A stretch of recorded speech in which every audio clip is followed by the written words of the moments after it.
এখন শুনবেন স্থানীয় বাংলা সংবাদ।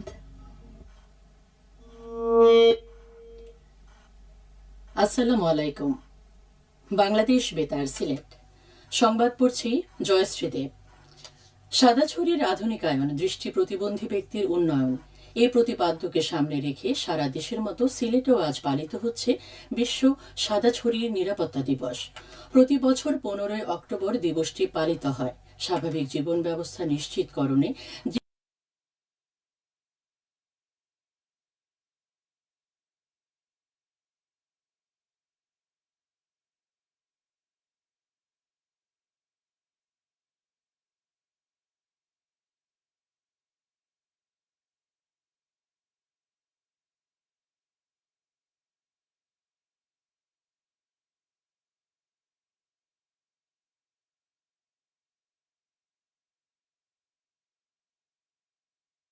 হয় আলোচনা সভা। এতে সরকারি বেসরকারি বিভিন্ন সংগঠন ও সংস্থার কর্মকর্তা, সাংবাদিক, সুধীজনেরা উপস্থিত ছিলেন। জেলা প্রশাসন, জেলা সমাজসেবা কার্যালয়, প্রতিবন্ধী সেবা এবং সাহায্য কেন্দ্র এবং সিলেট জেলার বেসরকারি স্বেচ্ছাসেবী সংগঠনের আয়োজন করে। বিশ্ব সাদাছড়ি নিরাপত্তা দিবস উপলক্ষে আলোচনা সভা অনুষ্ঠিত হয়েছে হবিগঞ্জে। আজ সকালে জেলা প্রশাসক কার্যালয়ের সম্মেলন কক্ষে জেলা সমাজসেবা অধিদপ্তরের উদ্যোগে এই সভা অনুষ্ঠিত হয়। এতে প্রধান অতিথি ছিলেন জেলা প্রশাসক ডক্টর মোহাম্মদ ফরিদুর রহমান।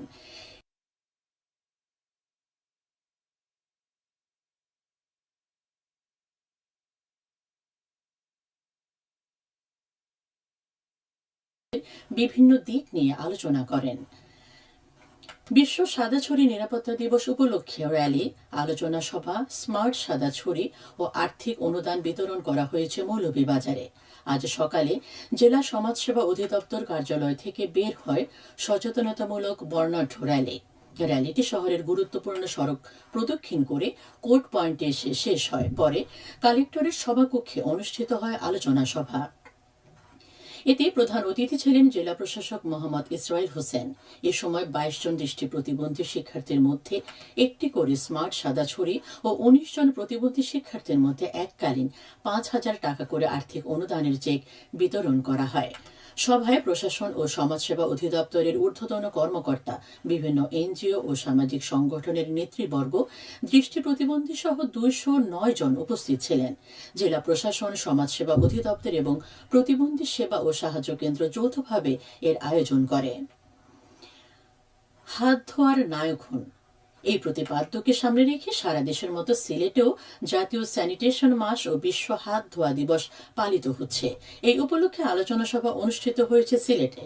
সকালে শহরতলির লাক্কাতুরা উচ্চ বিদ্যালয়ে অনুষ্ঠিত এ সভায় প্রধান অতিথি ছিলেন সিলেটের জেলা প্রশাসক মোহাম্মদ সরওয়ার আলম। এদিকে দিবসটি উপলক্ষে শোভাযাত্রা, প্রচার অভিযান ও আলোচনা সভা অনুষ্ঠিত হয়েছে মৌলভীবাজারে। আজ সকালে শহরের শাহ মুস্তফা পয়েন্ট থেকে বের হয় সচেতনতামূলক বর্ণাঢ্য শোভাযাত্রা।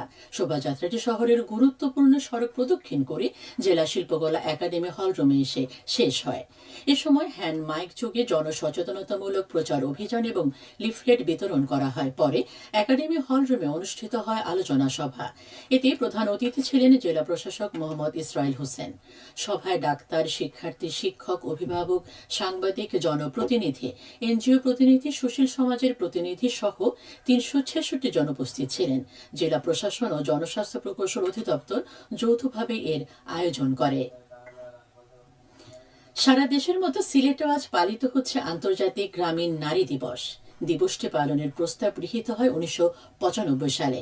বেইজিংয়ে অনুষ্ঠিত জাতিসংঘের 4র্থ নারী সম্মেলনে 15 অক্টোবরকে স্বীকৃতি দেওয়া হয় বিশ্ব গ্রামীণ নারী দিবস হিসেবে। গ্রামীণ উন্নয়ন, খাদ্য নিরাপত্তা এবং দারিদ্র্য দূরীকরণ সহ নানা ক্ষেত্রে গ্রামীণ নারীদের ভূমিকার স্বীকৃতি স্বরূপ দিবসটি পালিত হয়ে আসছে বিশ্বজুড়ে। সভ্যতা আর প্রযুক্তির দিক দিয়ে উন্নয়নের ধারায় পৃথিবী এগিয়ে গেলেও পিছিয়ে রয়েছে গ্রামের জনগোষ্ঠী, বিশেষ করে গ্রামের নারী সমাজ। দেশীয় নারী সংগঠন নারীদের অধিকার আদায়ে সোচ্চার হলেও প্রতিবাদের সুরে এখনো তাল মেলাতে পারেনি গ্রামের নারীরা। আর তাই তাদের জন্যই এই দিবসটি বিশেষ গুরুত্বপূর্ণ।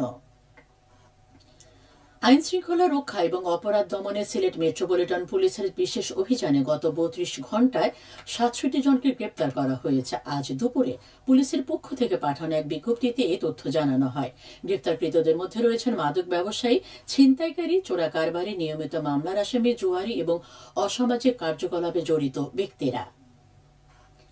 মৌলভীবাজারের রাজনগর উপজেলার খারগাঁও থেকে সরকার বাজার ভায়া উদনাছড়া পর্যন্ত 12.5 কিলোমিটার সড়ক উন্নয়ন প্রকল্পের কাজ এগিয়ে চলছে। এতে ব্যয় হচ্ছে প্রায় 8,75,00,000 টাকা। আগামী বছরের ফেব্রুয়ারির মধ্যে কাজটি শেষ হবে বলে আশা করা যাচ্ছে। প্রকল্পের আওতায় 6টি কালভার্ট, মাটি ভরাট, রাস্তা প্রশস্তকরণ, আরসিসি ঢালাই ও পিচ সহ আনুষঙ্গিক কাজ অন্তর্ভুক্ত রয়েছে। এলজিইডি তা বাস্তবায়ন করছে। সবশেষে আবহাওয়া। সন্ধ্যা 6টা পর্যন্ত পূর্বাভাসে বলা হয়েছে সিলেট সহ পার্শ্ববর্তী এলাকায় আজ কোনো সতর্কবাণী নেই এবং কোনো সংকেত দেখাতে হবে না। আজ সিলেটে সূর্যোদয় হয়েছে 5:51 এবং সূর্য অস্ত যাবে 5:25। সংবাদ শেষ হলো। আমাদের পরবর্তী স্থানীয় সংবাদ প্রচারিত হবে সন্ধ্যে 7টায়।